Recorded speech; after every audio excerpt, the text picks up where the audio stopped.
Well, do you sometimes feel like you spend more time at work than you actually do at home? Well, some people actually do spend more time at work. Well, if that seems true for you, it's still important to remember that work isn't a place to let loose and forget your manners. Well, we get some insight on the rules of kitchen etiquette at work as many head back to work. Now, food blogger and writer Katy Rose in our Cape Town studio for us. Katy, a very good morning to you. And I mean, this is a subject that we often think about. We're thinking things, but we can't say them to our colleagues. Now, office kitchen etiquette, the unspoken rules that we should know.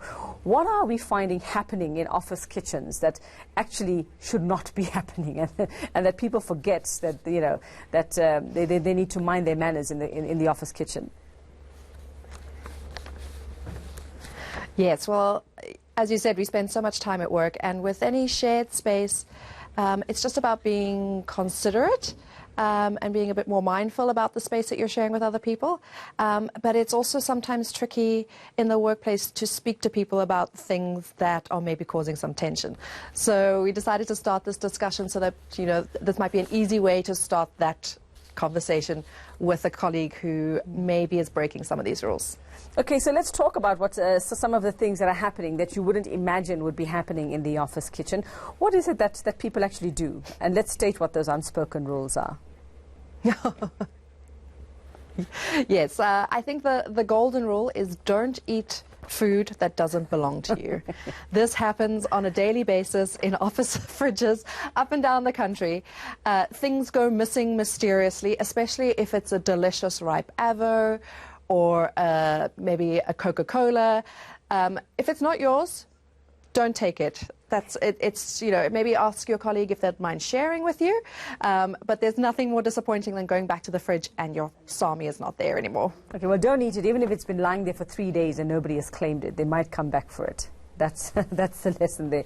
I mean, my pet hate is people actually leaving the milk, full milk cartons or full milk bottles out on the counter and going back to their desks, even though there's still milk there. That I cannot bear. Yes. I mean, as you said, sometimes people forget their manners, and it's basic etiquette. Clean up after yourself, be considerate, leave it like you would like to find it, but also take a break from the work and have a nice meal.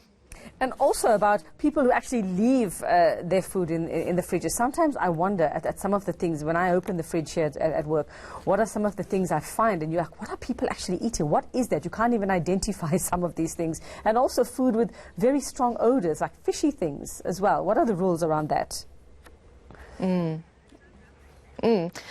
obviously food with strong odors is a very contentious issue. There are some things that maybe are best left at home. Those would be fish, curry, heavily spiced food. Egg is another common problem in the office for people. So maybe just be aware when you're packing your lunch in the morning. But also we want people to be able to express their home culture and their home cooking and their own style.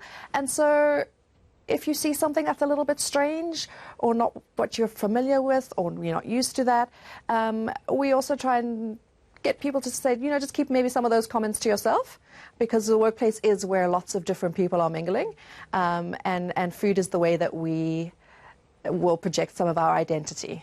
Well, very quickly before I let you go, Katy, having that conversation with a particular colleague, like if somebody has taken a bite out of your food and you might know who it is, how do you start that conversation? Do you just email? Do you just write an anonymous note and leave it somewhere? How do you address that?